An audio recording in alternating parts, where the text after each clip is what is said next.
Magandang umaga po sa lahat, Luzon, Visayas, Mindanao. Kung sa kayong dako ng mundo po tayo nagbabalik ulit dito sa ating munting channel. Samuel Soriano TV 29 dito sa ating YouTube channel. Ayan po. Magandang umaga po sa lahat ng ating mga subscriber dyan. Ayan, Luzon, Visayas, Mindanao. Kung sa kayong dako ng mundo po, keep safe po sa lahat and God bless. Maraming salamat po sa aking mga subscriber. Ayan, thank you so much.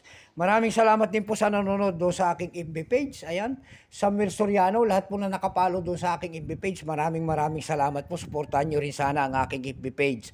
Maraming salamat din po sa nagsisend ng star doon sa ating FB page. Thank you so much.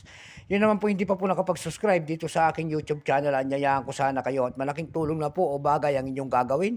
Tulad ng pagpindot ng ating subscribe button, like and share. Para ma-update kayo sa mga latest ko pang gagawin mga video po. Mayroon na naman tayong pag-usapang barya at ito po ay sinaunang barya, guys.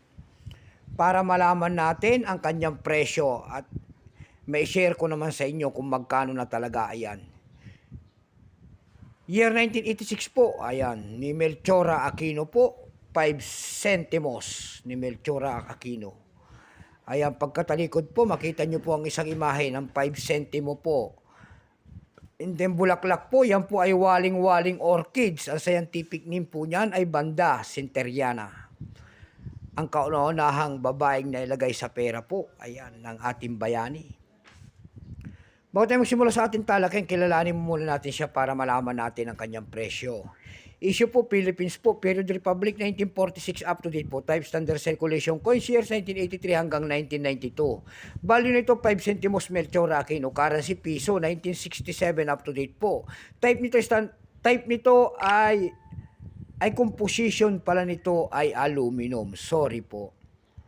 May bigat lamang itong 1.2 grams, may habang 17 mm. May kapal po naman itong 2.8 mm. Hugis po, syempre bilog. Orientation niyan ay medal alignment.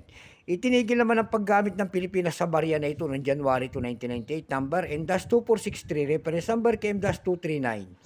Ito po year 1986, ito po ay 9% lamang. Kung ilang piraso po ang ginawa ng ating Bangko Sentral sa barya na hawak ko, ito po ay 11,664,000 piraso po.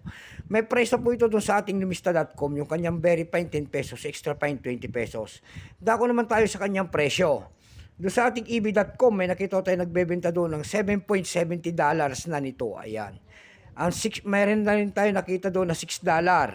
Dako naman tayo sa Carousel PH. Sa Carousel PH naman po nakakita tayo nagbebenta doon ng 100 pesos per piece.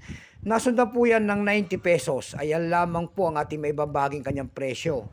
So hanggang dito na lamang po. Keep safe po sa lahat and God bless.